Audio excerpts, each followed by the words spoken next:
It's shameful because the world was watching and then they were completely taken aback that there is a government who will deliver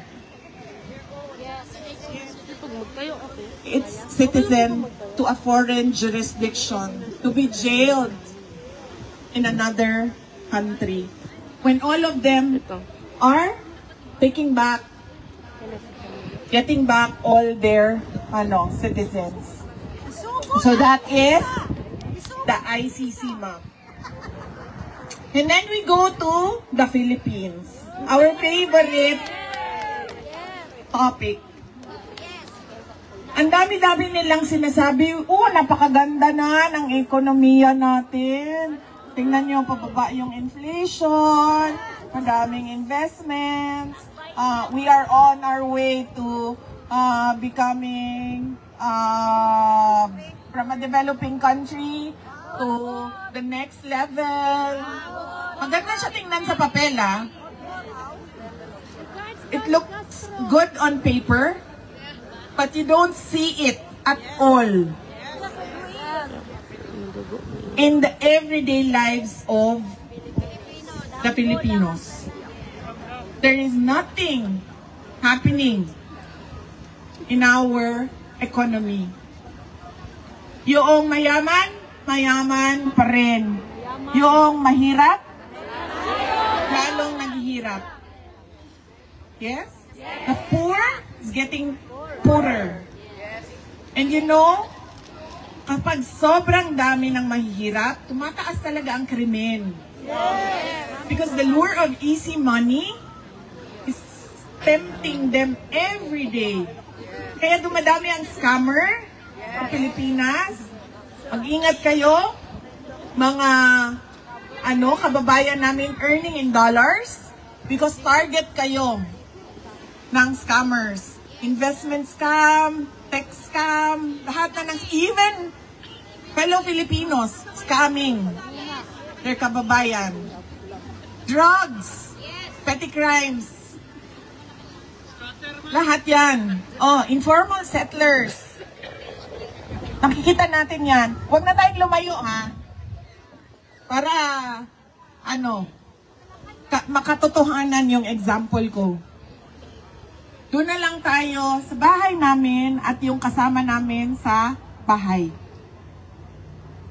Yung kasama namin sa bahay ay mas mataas pa yung sweldo nila sa kung ano yung required ng batas. Sa atin, sa kasambahay, they're not part of minimum wage. Pero, ang sa amin, sa bahay, more than minimum wage ang binibigay namin sa kanila. Dahil nakikita namin yung pangangailangan nila. Nagpapaaral ng anak, nagbabayad ng kuryente, nagbabayad ng tubig, kasi nakikita din namin yung kuryente, yung bill ng kuryente namin, yung bill ng tubig namin.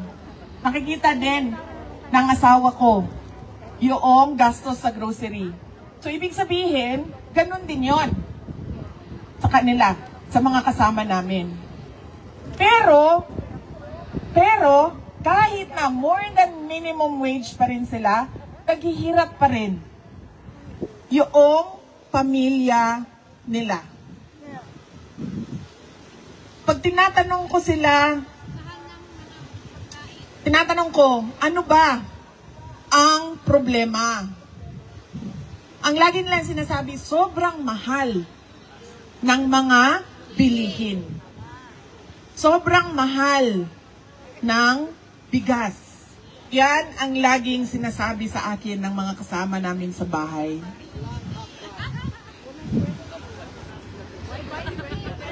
In fact, yung mga kasama namin sa bahay, pag sinasabi ko, kasi dalawa doon, graduate na ng college, ma'am. Nag-aaral sila.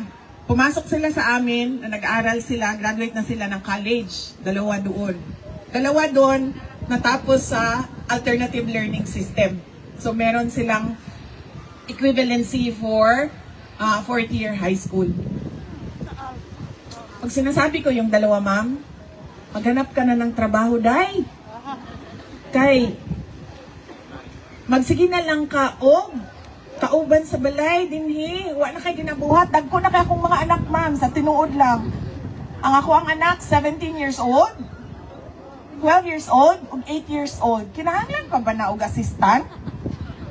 No, di na kinahanglan og assistant because we want them to be independent.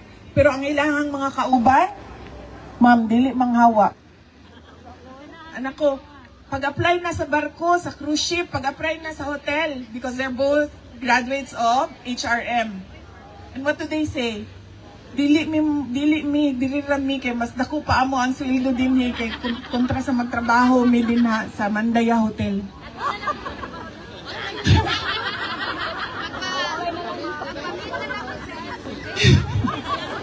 Dili pa din nga na, ma'am, oy. To the point na ang isa niingon siya, pwede ko nimo i-adapt na lang, mahimo na lang kung Duterte. So, wala na siya ginabuhat yun, ma'am, sa tinuod lang. Kanang makita ninyo sa social media, si Inday Mina, wa na na'y ginabuhat, ma'am. Kaya dagko na akong mga anak, pero di yun siya manita og trabaho, kaysa mo to siya maglisod. Kung manarbaho siya.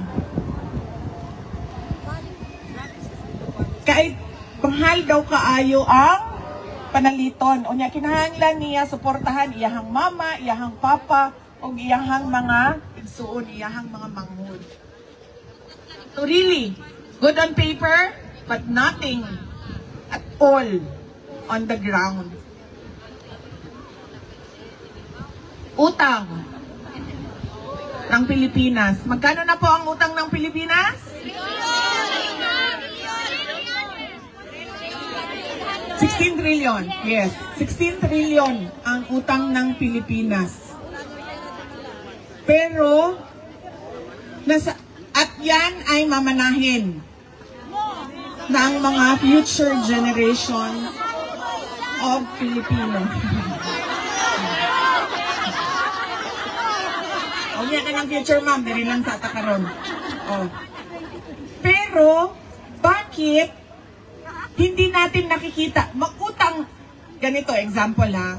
Mag-utang ako.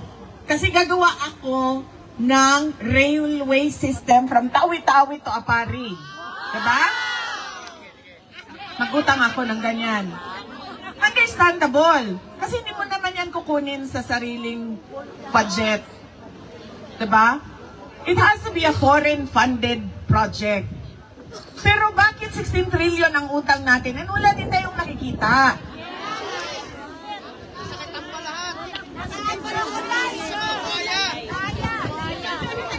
Nasaan ang inutang?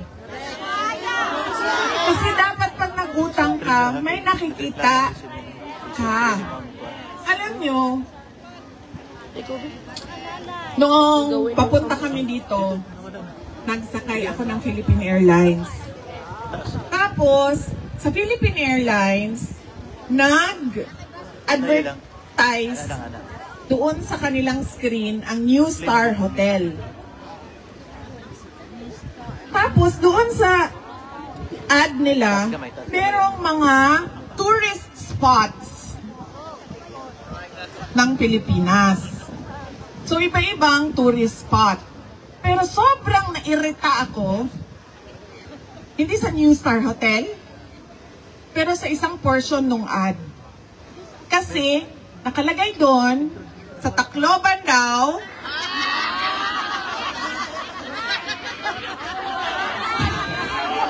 anong tourist spot niyo doon? San Juanico! Diba? Ano ba? San Juanico Bridge. Tourist spot daw ang San Juanico Bridge. Alam niyo ba gaano kahaba ang San Juanico Bridge? 2.6 kilometers. Sobrang irritated ako. Paano naging tourist spot ang 2.6 kilometers na bridge? Ang bridge sa China, papunta sa Shenzhen, papunta sa Macau, papunta sa Hong Kong. Gaano kahaba? 264 kilometers. Yun ang tourist spot. Yun ang modernization. Yun ang infrastructure. Hindi ang 2.6 kilometers na San Juanico Bridge na ngayon, nagkakagulo pa paano ayusin. Diba? Hindi ko alam bakit hindi nakikita yon ng administration. Hindi tourist spot ang 2.6 kilometers. Ang 264 kilometers, yan ang tourist spot. Umutang ka, gumawa ka ng 264 kilometers na tulay sa Pilipinas. Kahit hindi nagkailangan ng tulay, gawan mo ng tulay. Kasi 264 kilometers yan. Tulay, tulay, tulay. Diba? Cagayan de Oro, to Siquijor, to Dumaguete, tulay papuntang Cebu, Cebu papuntang Bohol, Bohol papuntang Leyte, Samar papuntang Bicol, yan. Romblon papuntang Marinduque, Marinduque papuntang Batangas. Hala, tulayan mo yan lahat. Yan ang tourist spot. Philippines, the country of bridges. Yan ang tourist spot. Huwag niyo akong bigyan ng ad ng Pilipinas at sasabihin ninyo sa akin, tourist spot ang 2.6 kilometers. We're living in the 1970s. Diba? Ekonomiya, maganda sa papel. Utang, na wala tayong nakikita kung saan napupunta.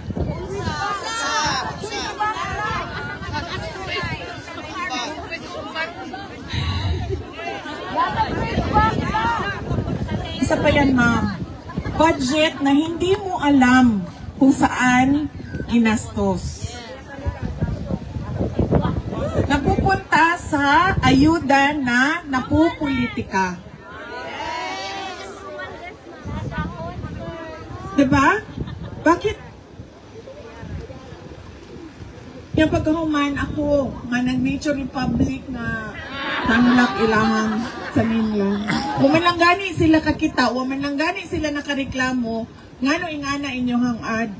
Pagbuhat mo o tourist spot na 2.6 kilometers. Huwag mo na ulaw sa China? Lingon po ng China, uy. Maulaw po mi sa Pilipinas, uy. Kay 2.6 lang ilahan tulay.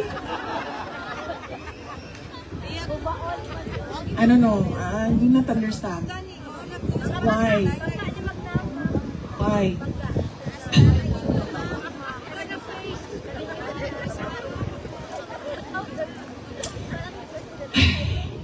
Foreign policy. It is stated in our constitution that we should have an independent foreign policy. That do not lean to a foreign power. That do not favor US or do not favor China. Yan na lang ang example natin kasi yan naman ang reality natin. Yung gitgitan ng US at China. We already won in the arbitral award. We already have an award from that case that we filed with using the UN Convention on the Law of the Seas. Nanalo na tayo dyan. Alam na ng buong mundo na sinabi sa arbitral award sa Pilipinas yan. And therefore, the only thing that you need to do is force the recognition and the implementation of the award through diplomatic channels. Hindi yung kikilingan mo, tama ba ang Tagalog ma'am? Kikilingan mo ang isang foreign power, papapasukin mo ang mga missile ng foreign power sa bansa mo na alam mong kinaiinisan noong kalaban niya na wala ka namang kinalaman sa gitgitan nilang dalawa. That is not independent foreign policy. Yung problema natin sa West Philippine Sea do not make up our entire relations with China. And so therefore, there is no reason for you to lean towards the US. You have to always stay in the middle because you are not a part of the bigger conflicts. You always stay in the middle. You are friends with US, yes. You are friends with China, yes. And why not? Diba? And we are friends with Australia. We have very good bilateral relations with Australia. In fact, we want to take it to the next level and forge stronger ties with Australia. And not just Australia, with other countries as well. So, I do not understand why is our independent foreign policy lost in the discussions. Dapat niyan, kaibigan mo lahat. Huwag kang kumampi. Dahil hindi mo naman ang problema nila. Hindi mo naman away ang away nung isa. Saan mo gagamitin yung missile? Sino ang gigera sa Pilipinas? Diba? Dapat yan, balanse lagi yung foreign policy. Ito, sinabi ko, kanento ko sa inyo kanina, di ba? Anong sinasabi ng kasama namin sa bahay? Mahal kayo ang panaliton. The basic goods, the prices of basic goods are increasing and very expensive. It is not affordable to ordinary Filipinos. That is the problem. And the other problem is, there is no food security plan at all for the Philippines. We have been importing food from other countries.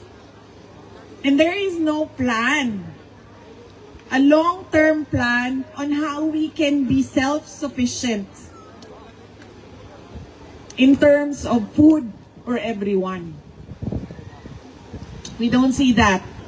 Alam nyo ba na wala nang magsasaka ang Pilipinas? Dahil sobrang magastos.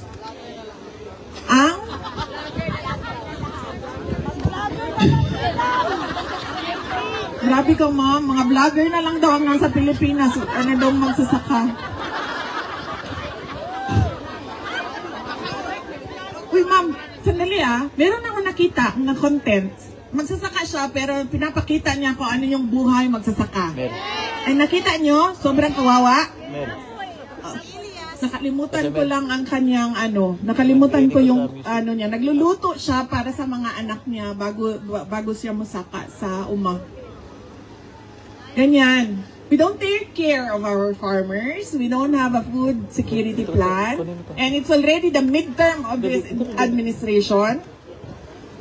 With no plans of doing plans, of creating plans, nothing. So, pag gira na, man tayo labot no, sa gira sa China o sa Amerika, pag nag-apil-apil man ta, bida-bida. Apil-apil man ta, pag gira na, ang pinakaunang mawalaan na, pagkaon man. Diba? Unsaon na lang, nga. Pasmo. Diba?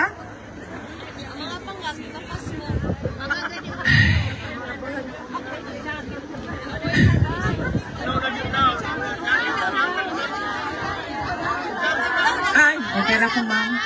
Ibalo ka, ma'am. Ingani po lang akong vitamins. Akong regimen sa vitamins, ma'am. So, I'm okay. Sa ganitong ato ganing gipalit nato sa Hague. Uy, ako ra bay ni palit ato. Basta for memory and concentration, curcumin and unsa ganing ginger, ma'am, kanang isa. turmeric. Yes, that one. And then the other one is calcium, magnesium with vitamin K and vitamin D. 2 tablets a day. Ang turmeric, 1 tablet a day.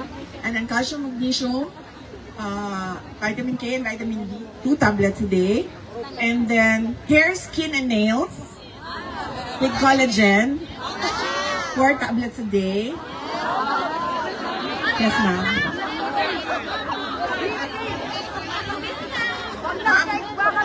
Wala ko fish oil, ma'am. Should I take fish oil? Wala ko fish oil. EPA and DHA, no? Wala ko ano. Mahal mo gudang umakor, ma'am. Uy? Mahal ang umakor, pero sa si hair, skin, and nails, okay na, no? 3 tablets, 4 tablets a day. Wala ko fish oil. And then, so ka na. And then ako maintenance, ma'am. So, gusto ko makay kumukaon, no? I'm sure napansin na ninyo sa akong lawas. So, kay kumukaon. So, uncontrolled na ako ang triglycerides. So, na ako'y 1 tablet, combined na siya. Rosuvastatin and fenofibrates. Combined. Rosufen. High blood, ma'am. Wala ko, ma'am. Kaya ka nang nag-practice yung ko o koan, ma'am. Inner peace.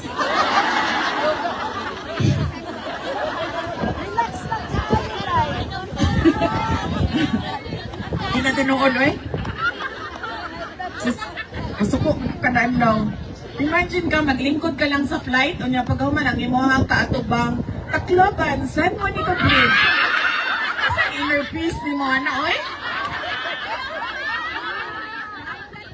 Punta sa flight, no? Kay ka na kay inner peace, kay ka na, wak mo kay buhaton. Matulog raman ka. Pag-ana ni mo, ulo, to respect to princess ka mo. Ana ko ng China, I'm sorry, Philippines. Hey, asa pa to, ma'am? Wala ko'y B-complex, ma'am, kay makatambok daw. Ana ang wala ko, B-complex and fish oil. Heart. Okay naman akong heart, ma'am. I-check sa na ako, ma'am. Ay, wala na day ko'y heart, ma'am. Sobra nilang daog-daog sa kuang, ma'am. Wala ko'y heart. Asan ako sa akong istorya? Ang atong nasod. Ambot, magnganga na lang taan ipag-abot sa gira, ma'am. Problema natin, ang healthcare system natin, ang infrastructure development natin, ang food security natin, ang agriculture natin, ang education natin, yung 4 na yan, ma'am, napakalaki ng pagbabago kung maayos natin yung 4 na yan. Ang problema natin, ang inaasahan lang natin, yung dollars ninyo. Totoo yan, ma'am. We are really very dependent on the remittances of Filipinos abroad. Yan ang nagpa-prop up ng economy ng Pilipinas. Kaya, nagpapasalamat kami sa tulong ninyo, sa mga kamag-anak ninyo, sa pamilya ninyo, at sa investments ninyo sa Pilipinas. Malaki ang pasalamat namin, pero mali din na umaasa lang sa padala na ng Filipino community na dollars doon sa ating bansa. And we are not climate resilient at all. Wala tayong preparations for climate change na sigurado ako makaka-apekto talaga ng malaki sa atin doon sa Pilipinas. And we are not prepared for global shocks. Pansin nyo, walang ginawa ang Pilipinas sa tariff restrictions. May narinig ba kayo na ginawa natin? Wala. May narinig ba kayo na preparation natin sa effects ng Iran and Israel conflict? Hindi daw siya makialam. Ayaw niya makialam. Bahala na daw ang OFW. Napakalaki ang kailangan natin gawin. Ayun ninyo gitudlo si Inday Sara ha. Kisa ganito ganina si gitudlo ha. Imuha ng mama na, uy, ma'am, excuse me, mamana nato ni tanan. Ako lang ba ang Pilipino, ma'am? Excuse me, mama. Dili ito mag-dual citizen na mo, di na mo Pilipino. The problems of the Philippines are still your problems. And we need to come together to see a better Philippines. So, nanata sa future. Okay. Kunya na ma'am. Kunya na ng 2028. Ano pa? Kunya na ng picture. Matindog ko din hanto doon yung gabi. Mag-picture lang mo tanan. Ano sa mo ba? Kaya nagtrabaho pa ko ba? Unsa man nato ang buhaton sa ICC? Unsa may hangyo na mo? Unsa may mabuhat ninyo? Yes? Paunsa nato siya mapauli? You convince the governments of Australia, because Australia is a member of the ICC, to look into the case of President Duterte and the injustice that he is receiving, that he's been getting from the ICC. Imagine mo, detained ka and you have no options for bail. You only have interim release, which is subject to the approval of the court. Maugani, ma'am. That is why I'm telling you, you talk to the government of Australia. Come together. Sit down. Come up with a position paper. Bring his case to the local Australian media. Bring his case to the global community through your social media accounts. That is what we need to do for the foreign governments. Maliit lang tayo na bansa, pero sabi nga nung kausap ko kagabi, pag ang mga Pilipino sa buong mundo hindi magtrabaho ng isang araw, mapalong ang tibuok kalibutan. Diba? Maliit tayo ng bansa. Thank you, sir. Pero, gamay pero makapuling. Gamay pero yayay. And then what can we do for our country? Madami pa tayong, huwag tayo tumingin na, sa 2028 na lang, sa 2028 lang, tapos nag-give up na ko ngayon. Nag-give up na ako. Hindi pwede. Diba? Kailangan natin sabihin, saan ba ginagamit ang budget? Kasi gusto namin makita. O doon ba sa kalsada? Bakit lubak-lubak? Pangit ng pagkasemento ng kalsada. There must be something wrong. Sementado ang kalsada pero makuhaan ang buntis? Napati nga na nga semento nga. Isemento na, di-asfalto na, pero bako-bako gihapon. Diba? Highway. Agi ang kanang nagsakay nga buntis. Dire. Buntis pa siya. Pagkahuman niya sa lubak-lubak nga highway, nanganak na siya. Diba?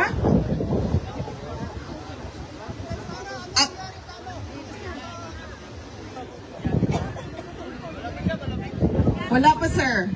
Padayon gihapon ang discussions sa kaso questioning the blanks in the budget, pero sige gihapon gamit sa kwarta.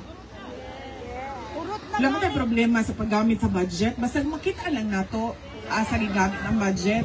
Pili nang nahurot na lang sa ayuda o na magic na. Kung asa. Yes! Nagbenta ng gold. Lahat ng bansa, nag-imbak ng gold. Tago ng gold. Awas-awas na ang ilahang gold reserves. Ang Pilipinas, nagbaligya og gold. At tingala po na ito, ang nagtanong sa tuwa ba, ang Australia, bakit sa mali sila? Namaligya man. Diba? We are not prepared for climate change. We are not prepared for war. We are not prepared for global shocks. Because there is no plan at all. There is no vision at all. I've been a member of the cabinet. And there was no direction at all. So we need to come together and push for the administration to give what is rightfully for the country. Ano yun? Food security, infrastructure development, healthcare.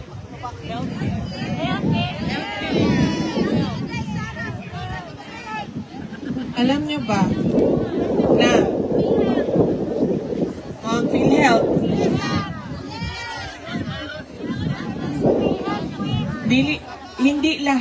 hindi lahat under sa PhilHealth, hindi lahat covered sa PhilHealth. Oh, but more than that, ilan lang ba ang nakukuha sa PhilHealth? Ako, naoperahan ako, kay gikulam ko. Oh. Parang? Oh, nakoperahan ko din naman, kay gikulam ko. Hindi, may minuang.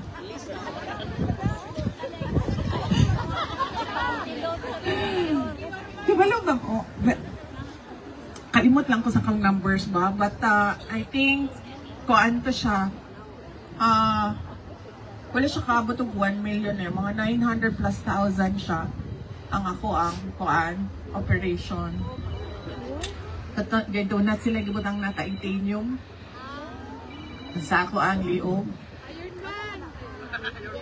Eh, kita mo anang kanang mangkukulam at tusok-tusokon ang dal. Ang katong mangkukulam, diri sa liog niya, si ana-ana, oh. Tado ako ang liog. So, no, dito ko sa PhilHealth. So, maningay kong PhilHealth, kaya diba, kada bulan magsigig deduct kong PhilHealth. Yes! Di na daw ko pwede kaya na-hospital man ko before ko na-operahan. So, nag-claim ko PhilHealth dito. Unya, pag katunga ko anang operation yun na tinuod, pila to? 18,000 siguro to. 18,000. Ana lang ang deduction sa PhilHealth. And nag-contribute ko since 2007. Atong nagsugod ko og trabaho. So almost 20 years na ko sa PhilHealth na sige og contribute. I can forgo 18,000 sa PhilHealth. Pero the people who do not have the means to pay for their hospital bill cannot forgo 18,000. Balo mo sa amo ang opisina. People come with 1.5 million, 3 million na bill. And then they have to go around offices. They have to go to DSWD, to congressman, senator, to OVP, to PCSO, to PAGCOR, requesting for assistance. Na pobre na ang pamilya, napuno na sa utang. Because there is no proper healthcare system.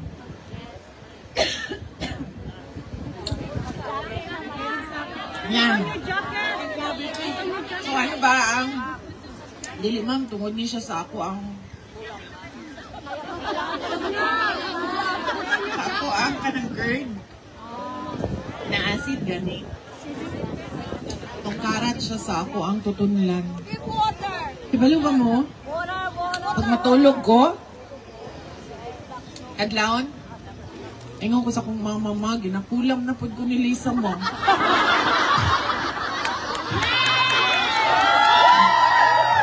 Magigda ko. Nakalit lang kay kana ganing acid. Mabanit tanan niya. Sa dinli mo ko siya sa imong chest, dire. Oh, heartburn ba tawag ana ingon nila GERD daw, acid reflux. Tapos sa anak ko sa ako ang kauban. Kabalo mo, ang problema gid nako no kaya nga ako ang acid reflux. Unsa kay hinungdan ani no? Ana itong ako ang kauban kusog maguga mo kaon. Pag kusog ka mo kaon, mag-overwork ang emuhang tiyan to digest. So mudaghan ang acid. So dapat daw dili ka mo kaon og daghan bago ka matulog. Mo na iyahang ingon. Pero ang nadunggan lang nako ma'am kusog daw ko mo kaon. Yes, we have to come together to serve our country, to work for our country, to make plans for our country, and to make sure that we have a country to give, to live with our children. And we all know what we want to see in our country. And we must make sure that the government does the work and performs accordingly for a better, brighter, and more prosperous Philippines. Patuloy nating mahalin ang Pilipinas. Mga kababayan, ang lahat ng ginagawa natin ay para sa Diyos, sa bayan, at sa bawat pamilyang Pilipino. Shukran.